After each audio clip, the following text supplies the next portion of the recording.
Je fais entre 500 000 et 1 million d'euros par an en termes de thunes. C'est facile en fait de juger et de mépriser tant que du coup tu es toujours au sommet. Mais c'est comme Ardisson envers Squeezie. Hugo Décrypte, s'il a des ambitions politiques, bah du coup peut-être dans 5-10 ans, bah du coup il pourra y accéder bien plus facilement que n'importe qui. T'as l'impression d'être plus malin que les vieux jusqu'au moment où tu deviens vieux. Franchement, juste par curiosité, j'aimerais bien être ministre de l'Éducation nationale et filmer, vlog et montrer à quel point en fait tu te fais défoncer par tout le monde. Salut à tous, on se retrouve aujourd'hui pour un nouvel entretien. Je suis avec Valran. Salut à tous. Et avec Poisson Fécond, Chris, alias Poisson Fécond plutôt. Salut Chris. Salut. Salut Bonjour, Chris. monsieur. C'est un vrai plaisir de t'avoir ici aujourd'hui. T'as une chaîne YouTube donc, qui s'appelle Poisson Fécond, à plus de 3 millions d'abonnés, qui fait de la vulgarisation. Bon, salut mes petites demoiselles Garibaldi, c'est Chris Comte. Bon, changer de planète, c'est un peu comme essayer en fait de vivre sous l'eau ou même dans l'espace. L'être humain n'est pas fait pour ça. Chris, t'oublies qu'on a un ancêtre poisson chelou qui est sorti de l'eau. Ouais, mais je t'arrête Edgar. Il lui a fallu des millions d'années pour évoluer. Je vais commencer avec une question assez simple. Est-ce que les chaînes YouTube comme les tiennes, elles vont remplacer les professeurs et l'éducation nationale? Pardon. Professeurs et l'éducation nationale. Non, je vois pas. Ça commence fort. Ça peut pas les remplacer. Alors bon, moi je pense pas. Ça peut pas les remplacer parce que ça fait pas le même travail. Après, peut-être à plus long terme, eh bien du coup il y aura. Si l'école peut-être était plus avisée, notamment en France, ce serait que du coup ils utilisent de plus en plus de vidéos, peut-être sur la partie explicative. Mais vous savez, il y a tellement d'usage du téléphone portable hors école qu'il y a un moment un peu sanctuarisé où les élèves puissent penser à autre chose qu'à regarder leur téléphone portable, ça leur fait un grand bien. Typiquement, s'il faut avoir un cours de bio, de maths, etc., il y a une vidéo et ensuite il y a les travaux peut-être dirigés qui là du coup sont assurés par un professeur pour que du coup là il apporte une vraie valeur ajoutée parce que là qu'est-ce que font les profs?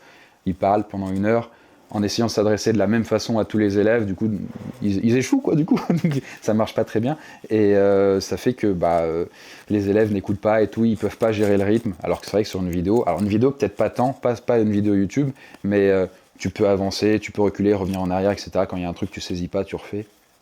Ça, avec un prof, c'est compliqué. Enfin, si, c'est possible, et du coup, l'élève fait chier tous les autres. Et le petit con qui comprend rien ou qui est largué. « Monsieur, j'ai pas compris ça. » Moi, je faisais ça. T'as dit que t'étais dans une interview, que t'as été une forme de cancre ou que t'as eu ce rapport un peu compliqué à l'école. Est-ce que le fait d'avoir autant appuyé justement sur tout cet aspect culture et tout, c'est un peu une réponse à ça aussi? Ou est-ce que c'est un peu, on va dire, c'est pas une forme de... Pas de revanche, mais t'as envie de combler un manque que toi t'avais eu? Vous savez, moi, la France, je l'aime telle qu'elle est. Avec ses... Non.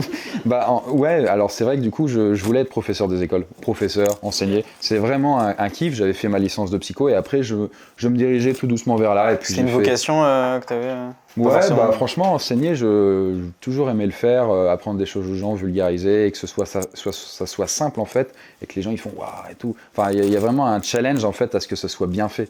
Pour ça, du coup, quand j'avais fini mon lycée et à la fac, j'avais commencé à créer une formation pour les profs pour les aider à gérer leur classe.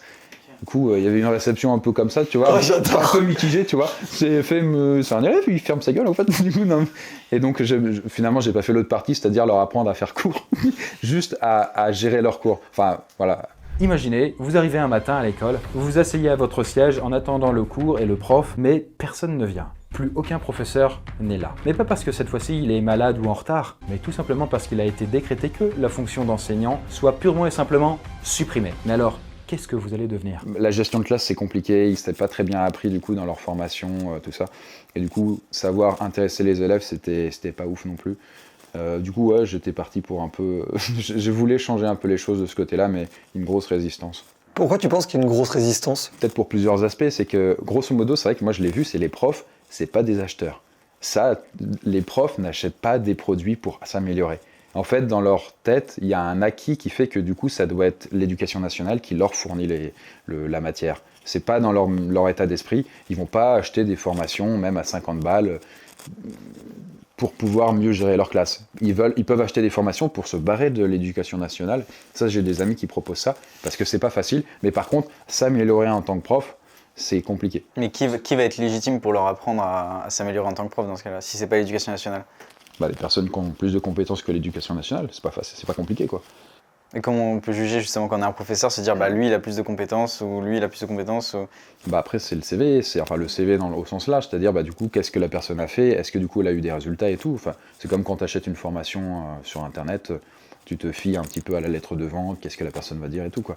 Moi, j'avais pas une énorme légitimité. L'argument d'autorité, il était un peu négatif, tu vois. Mais non.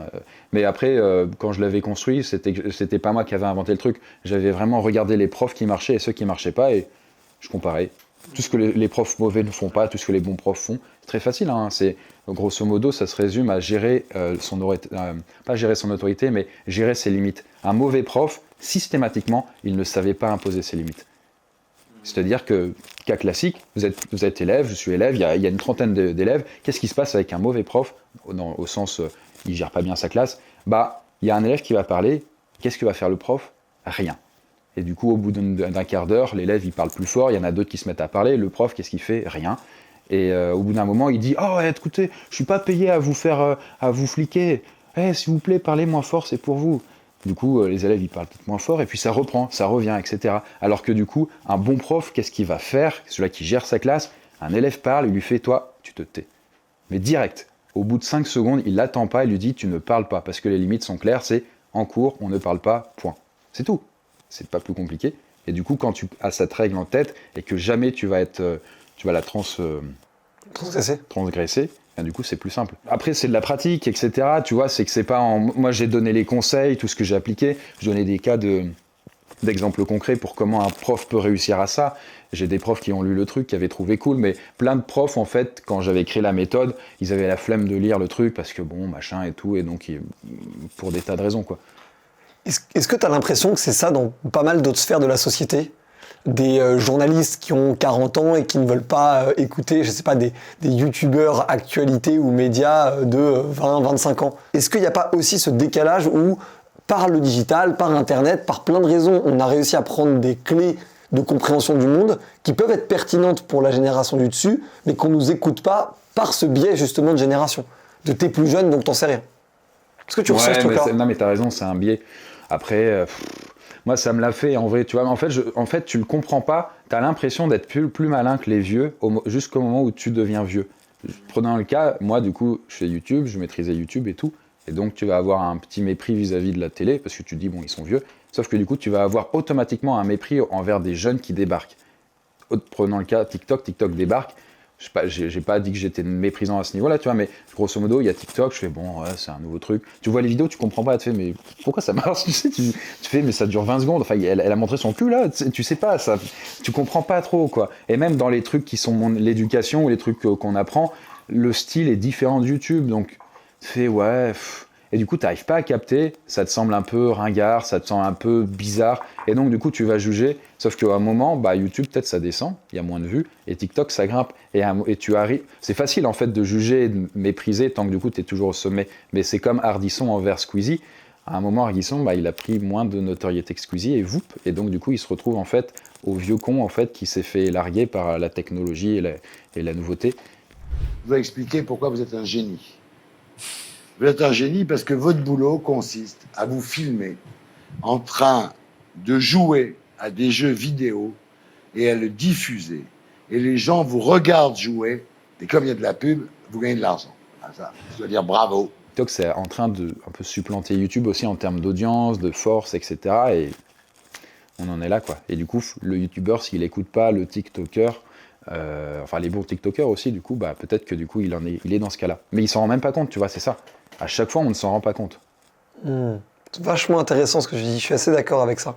Mais ouais, mais est-ce que justement le fait que toi tu te sois lancé sur YouTube à faire des vidéos, est-ce que c'est justement pas en réaction aussi à justement ces professeurs là aujourd'hui? Parce qu'aujourd'hui tu dis les anciens n'écoutent pas forcément les plus jeunes, il faut savoir écouter les plus jeunes, mais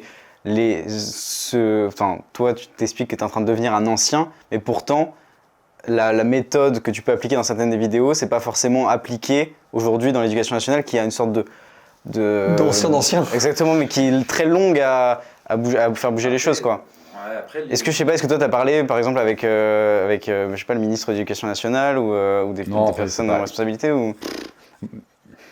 Moi, quand je faisais la méthode et que je m'intéressais à l'école, où je voulais changer les choses, évidemment, je suivais à chaque fois les ministres de l'Éducation nationale. Je fais, waouh, je me souviens de plusieurs noms. À un moment, t'as lâché, quoi. En fait, le problème, c'est que l'école, c'est un giga dinosaure, en fait. Quand tu veux changer quelque chose, bah t'as une résistance de tous les niveaux, quoi. Mais pour rien, en fait, tu vois, tout est emmêlé, et t'as des cordes de tous les côtés, et tu fais, on va améliorer ça. Hop, tu tires de ce côté-là, tu veux améliorer ça, t'es tiré de ce côté-là. Enfin, t'es tiré de tous les côtés. Et franchement, juste par curiosité, j'aimerais bien être ministre de l'Éducation nationale et filmer, vlog, et montrer à quel point, en fait, tu te fais défoncer par tout le monde. Mais pour des trucs nuls. C'est genre, pourtant, il doit y avoir plein de trucs qui ont du bon sens, mais ça marcherait peut-être pas. Pour plusieurs raisons. Genre, je sais pas, par exemple, les uniformes. Grosso modo, de ce que j'ai vu, je crois que c'était vous qui aviez fait un débat, ou c'était peut-être Hugo Décrypte. Grosso modo, les gens sont plutôt pour, et c'est vrai qu'il y a un avantage quand même à avoir peut-être des uniformes. C'est pas ça qui va changer les choses, mais après, c'est plein de petites choses, tu vois. L'uniforme à l'école. La première dame, Brigitte Macron, a relancé le débat en France en déclarant qu'il y était personnellement favorable. Alors, qu'en pense le gouvernement? Est-ce une bonne idée? Moi, du coup, si je devais refaire un système d'éducation, peut-être je partirais sur ça. C'est que on se dit, il n'y a pas assez de profs et tout. Ok, il n'y a pas assez de profs, d'accord. On en a quand même beaucoup. Et le truc, c'est que peut-être qu'on pense de la mauvaise façon. Après, comment font les pays nordiques et tout, bon, c'est peut-être autre chose. Peut-être qu'on peut imaginer des cours, justement, si on utilise la technologie, mais bien, on recrute tous les meilleurs profs de France, on leur fait faire des castings, machin et tout. C'est pas l'éducation, c'est pas les ministres de mes couilles qui vont juger en fait ce qui est un bon prof. C'est si l'élève, en fait, le taux de rétention est important et si du coup il trouve le cours intéressant, s'il en parle autour de lui. Finalement, en fait, c'est ce qui se passe. S'il apprend, c'est ce qui se passe avec YouTube. On garde que les meilleurs ou TikTok, il y a un écrémage naturel de par les gens. Et du coup, tu gardes des bons profs, ils font des cours.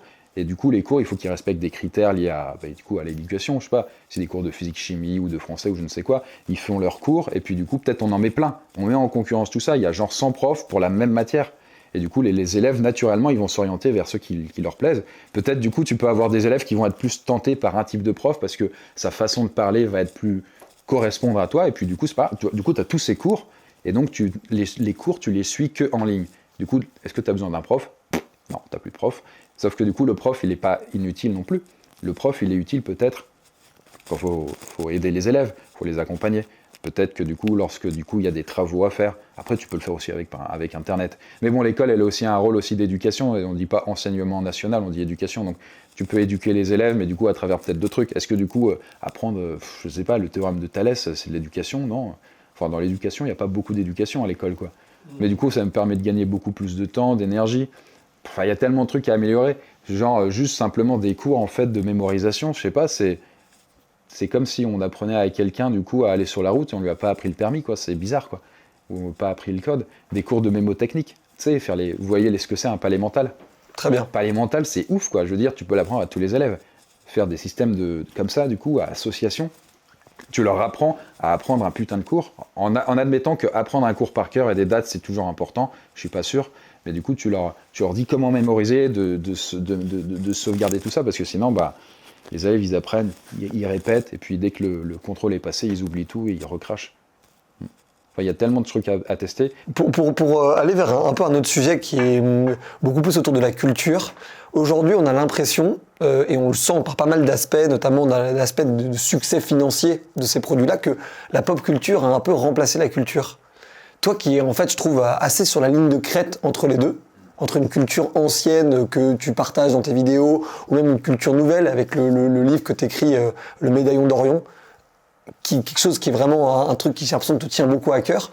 Aujourd'hui, tu penses qu'on en est où? Et est-ce qu'aujourd'hui, tu penses qu'on peut encore considérer toutes ces cultures un peu underground comme des contre-cultures ou comme des sous-cultures? Est-ce qu'on peut prendre, par exemple, Star Wars et dire que Star Wars, c'est un grand récit mythologique humain, quoi? C'est plutôt ça ma question. Est-ce qu'on peut mettre Star Wars au niveau de grands récits, peut-être pas religieux, parce qu'il y a une question de croyance derrière, mais de grands récits littéraires ou... Comme quoi? Je sais pas, j'ai pas forcément de... Victor Hugo, par exemple, Les Misérables. Ouais, par exemple, ou même Isaac Asimov, ou Philippe Cadic, ou ce genre de choses. Ça a été écrit quand C'est 19e siècle, mais... Fin du 19e siècle, milieu du 19e siècle. Bon, dans 100 ans, Star Wars, ce sera pareil, peut-être. Ouais. Sauf si ça disparaît, mais si ça reste dans l'inconscient collectif, ce sera au même titre que Les Misérables, logiquement. Et voilà. C'est juste, faut laisser le temps au temps, en fait. C'est juste... Le truc, c'est que les individus évoluent plus vite et voient les choses plus vite et loin qu'un État ou une méga structure. L'éducation nationale, c'est une super structure, c'est un truc gigantesque. Et du coup, tu as plein d'individus qui vont penser des trucs différents. Et globalement, comme finalement, en fait, c'est pas pensé pour avancer très vite, pour être stable peut-être dans le temps, c'est l'avantage et le défaut du truc. C'est que bah heureusement qu'il n'y a pas un connard qui passe à chaque fois qu'il devient ministre et qui change tout, parce qu'on pèterait un plomb et on ne saurait plus où aller. Mais du coup, c'est le désavantage, c'est que si tu as vraiment des bonnes idées, Tu mets 15 ans et 20 ans à les mettre en place, quoi. Ouais, mais le truc, c'est que tu as sauté entre-temps. Du coup, le nouveau, lui, c'est un peu comme un président, finalement, aussi, d'une certaine manière. C'est quoi, toi, ton rapport à la politique? Parce qu'on sent que c'est quelque chose qui te touche, on sent que tu es vraiment concerné, en fait. Je trouve. T'as réfléchi, tu te prends la tête à 21, 22 ans pour savoir comment les profs peuvent donner des meilleurs cours. J'appelle ça quelqu'un de concerné, tu vois. Ah, mais toi, tu associes ça à de la politique? Bah justement, l'éducation? c'est justement la question que je te pose. Moi, je vote pas. Hein. Enfin, j'ai arrêté de voter quand mon père est mort, parce que je me dis, bon, c'est bon. Je suis pas obligé. Enfin, non, mais je vote plus. Enfin, bon, votez si vous voulez, mais moi, ça n'a pas d'intérêt à mon sens, tu vois. Non, la politique, ça m'intéresse pas mal, en vrai, sinon, mais c'est complexe, faut passer du temps, et puis c'est insignifiant, du coup, dans l'impact que tu vas avoir individuel. Moi, je parle... Enfin, je vais considérer, si je veux avoir de l'impact sur les gens, en fait, il faut juste que je fasse des choses, et pas que je vote. Le vote a un poids, mais c'est le poids d'un individu, alors que moi, en tant qu'individu, les décisions que j'ai via ma boîte, ma chaîne, ça touche des millions de personnes, ça peut. Donc là, par contre, c'est intéressant à réfléchir à des choses, à proposer machin, tout. Mais Est-ce que tu penses que les youtubeurs, du coup, ou même, pour être plus large, les créateurs de contenu, les influenceurs, peu importe le terme qu'on veut y accoler, sont un peu devenus parmi, justement, les nouveaux leaders, en fait, de la société? Bah, c'est pour ça qu'on les a appelés les influenceurs, hein, du coup. C'est parce qu'ils influencent les gens, quoi. Sinon, les marques, je pense, ça ne me payerait pas à chaque fois des milliers d'euros pour mettre en avant leurs produits. À un moment, je pense que ça se rendrait compte. Mais est-ce que c'est plus que des panneaux publicitaires aujourd'hui, ou parce que quand on dit... Ouais, mais je veux dire, si du coup, les gens, ils sont incités à acheter un produit ou à tester une application dans VPN, pour ça. Non, mais tu vois, tous les trucs comme ça. Cette vidéo n'est pas sponsorisée. Ça a un poids, du coup, dans la tête des gens, et du coup, ça va les influencer. C'est comme, du coup, mettre une affiche Coca-Cola, du coup, quelque part, ça a peut-être un petit poids, et ça va être, du coup, un petit travail, en fait, qui se fait progressivement. Mais, je veux dire, là, c'est pour de la pub, c'est pour un truc commercial, mais on pourrait faire pour n'importe quoi. Voter tel parti, ou ce genre de choses. Ouais. Oui, mais je prends l'exemple de Zelensky qui est passé du coup d'acteur, de comique à acteur de série jusqu'à devenir président. Est-ce que tu imagines qu'un jour, je sais pas, un youtubeur peut être président ou peut être, je sais pas, à la tête d'une grande entreprise? On voit que MrBeast aussi a lancé son fast-food qui peut devenir une énorme boîte. Parce que les fast-food, c'est pas seulement une boîte d'hamburgers, c'est aussi des boîtes d'immobilier. Comment tu vois les choses évoluer par rapport à ça? Parce que tu as été un des premiers à vraiment parler d'entrepreneuriat et de prise de risque sur YouTube. En tant que gros youtubeur. Oui, dans des épisodes, dans l'épopée de Koundar. Ouais, qui, je le dis d'ailleurs pour le coup, pour te rendre hommage, qui a été vraiment un des trucs qui nous a, nous, inspirés. C'était le but, donc je suis très content de ça. Ah, merci à toi. Merci. Mais non, mais t'as raison par rapport à MrBeast, ou alors Zelensky, du coup, n'est pas youtubeur. Mais il est acteur. En fait, du coup, c'est juste le temps n'est pas venu à ce qu'il soit président, du coup, les youtubeurs, parce que du coup, ils sont encore trop jeunes. Ouais. Mais tu penses que ça peut arriver? Mais Zelensky, du coup, c'est quoi son passif? Tu vois, il était humoriste et tout, mais combien de laps de temps s'est passé entre le début et la fin? 10, 20, 30, 40 ans? Je sais pas. Non, pas 40. Non, 10 ans, je pense. 10-15 ans, ça a été assez rapide, en fait. Ouais, mais du coup, avant, les humoristes, ça existait. Alors que lui, il n'a pas créé la profession. Moi, je suis apparu presque en même temps que YouTube, il y a 12 ans, tu vois.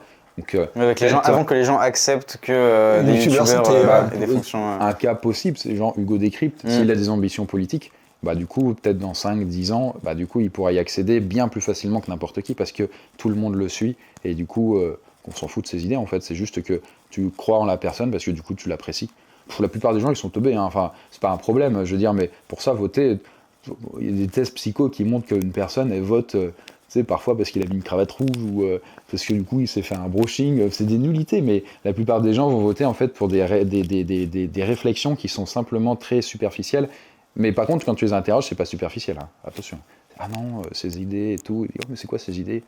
Oh, les idées. Donc en fait, ils savent pas, tu vois. Les gens votent selon un sentiment. Ça, globalement, c'est souvent le cas. C'est quand tu dis que tu votes pour qui ou qui.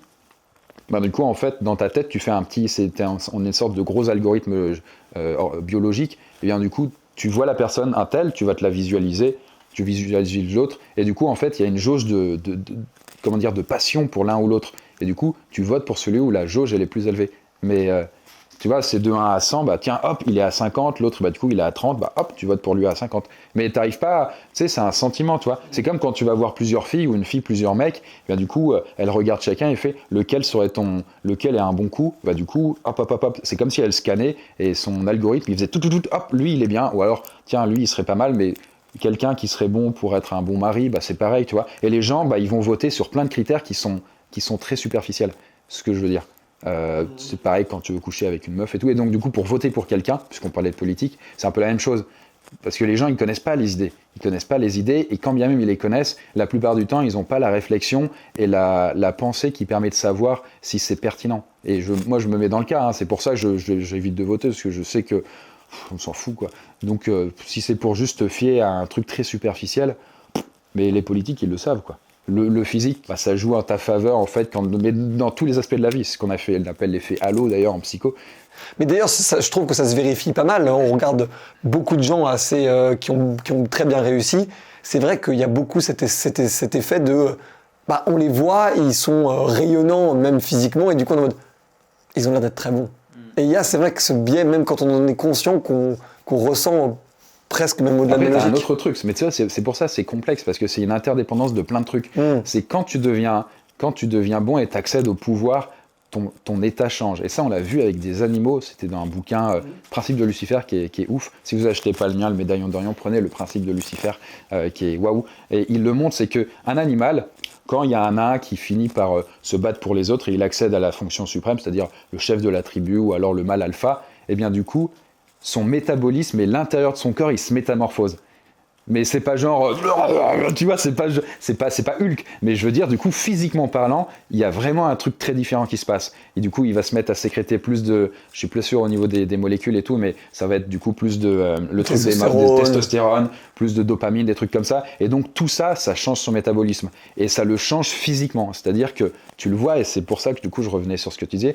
La personne, l'animal, il va être plus droit, il va avoir un regard plus perçant, il va avoir l'air plus convaincu. Et ça, tu le vois chez les hommes, les femmes aussi, évidemment, mais du coup, on le voit avec des traders qui vont être successful, etc., parce que du coup, ils gagnent plein de thunes. S'ils sont grands, braves, etc., c'est pas parce que du coup, ils ont raison, c'est parce que du coup, ils remportent du succès à l'heure actuelle. Mais si, à un moment, la bourse, elle a chuté, ou alors du coup, son plan, en fait, c'était de la merde et c'était juste de la chance, et bien du coup, tu vois que la personne, elle se métamorphose, et tout ce qui était, du coup, la dopamine et du coup, la testostérone, ça disparaît de son corps, il n'y a plus rien, et du coup, la personne, c'est une lock. Chris, du coup, tu as monté ta chaîne YouTube, même plusieurs chaînes YouTube. J'ai regardé aussi, tu as monté récemment une chaîne YouTube d'horreur où tu racontes des histoires d'horreur. Enfin, je dis récemment, mais je sais pas. Thread d'horreur. Exactement, ça, qui marche aussi vraiment bien. T'es sur plein de projets, donc l'épopée du Kunda aussi, où tu racontes ton entreprise, donc tout ce qui est derrière Poisson Fécond, c'est une grosse entreprise. Et t'avais créé un jeu vidéo. Exactement, t'avais créé des jeux vidéo. Ce qui est ouf. J'avais un studio de jeux vidéo, ouais, du coup, il y a quelques temps. Exactement, t'avais un studio de jeux vidéo, enfin, voilà, vraiment plein de choses derrière Poisson Fécond. Mais, et là, tu publies un livre, du coup, Le Médaillon d'Orion. Ouais. Comment on passe de je fais des vidéos à vulgariser des concepts à j'écris un livre sur une histoire en plus qui est un univers attendu, ouais. Qui est un univers fantastique. Et, Moi, le problème dans ma vie, et franchement, je ne l'ai pas encore résolu, c'est que je ne sais pas comment je peux sortir tout de ma tête.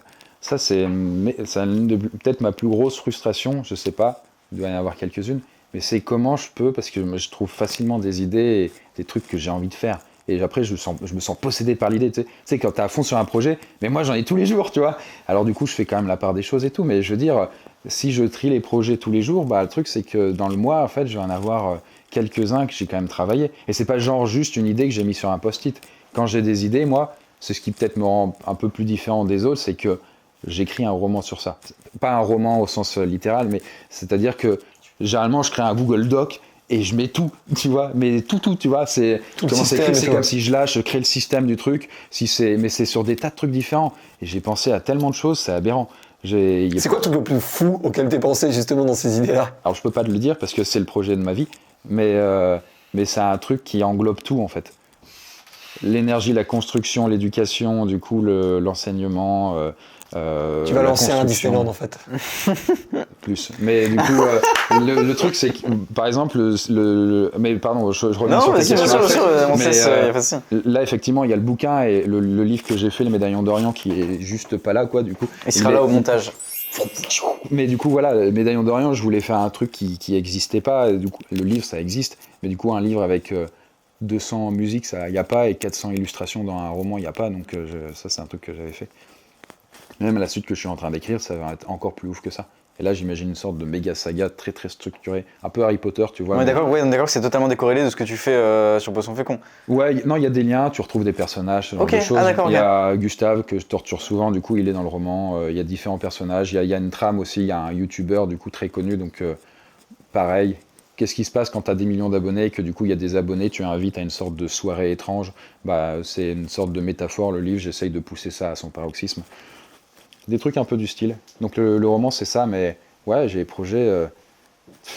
Là en gros mon délire c'est que là je fais entre 500 000 et 1 million d'euros par an en termes de thunes avec tous mes trucs réunis De chiffre d'affaires ou... de chiffre d'affaires. Mais je gagne pas d'argent parce que tous les projets que j'ai en fait ils me prennent tout.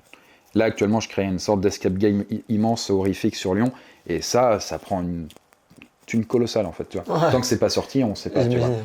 Mais du coup voilà, moi là le but, je sais pas, dans les années qui viennent, il faudrait que je réussisse à faire, je pense minimum c'est 10 millions d'euros, tu vois, parce que je voudrais lancer des projets en fait où la barrière à l'entrée est élevée. Par exemple, le domaine de l'énergie, c'est un truc que j'ai envie de faire. Créer ou alors stocker de l'énergie. En gros, quand je vous ai dit, du coup, je trouve des trucs et j'ai des Google Docs, faudrait vraiment que je vous montre le bazar, tu vois. Mais genre, stocker de l'énergie, je sais comment faire.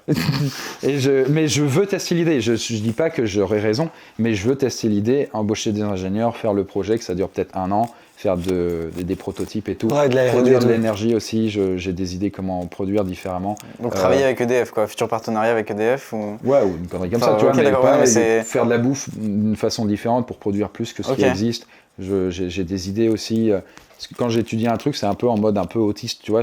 Je me penche et genre je regarde 100 vidéos, tu vois, et je connais tout. Pas tout, mais je regarde énormément de trucs et du coup, j'essaye de voir ce qui peut être fait différemment. Et comme je touche à tout, c'est vrai que j'ai des crées idées des très liens, transversales et tu crées des liens des entre liens eux. qui n'existent pas forcément. Il y a une étude qui avait montré que ceux qui arrivaient le mieux à prédire ce qui allait se passer étaient les gens qui étaient transverses dans leurs expertises. Après, ouais, la meilleure façon de prévoir quelque chose, c'est de le créer aussi. J'adore cette phrase. Bah, merci beaucoup, Chris. Merci Chris. Merci, C'était monsieur. vraiment passionnant. Et je voulais vraiment réinsister sur le fait que merci d'avoir documenté ce que tu faisais. C'est précieux, ça l'a été pour nous, ça l'est probablement pour beaucoup de monde aussi. Continue de le faire et puis sois encore plus ambitieux dans tes projets. Merci, messieurs. Merci beaucoup. Merci beaucoup de nous avoir suivis les amis. On se retrouve évidemment bientôt pour de nouveaux débats, de nouvelles interviews. Et n'hésitez pas à vous abonner pour soutenir la chaîne, c'est quand même le meilleur moyen de nous envoyer de la force. Puis on se retrouve très bientôt sur le crayon. Ciao. Salut.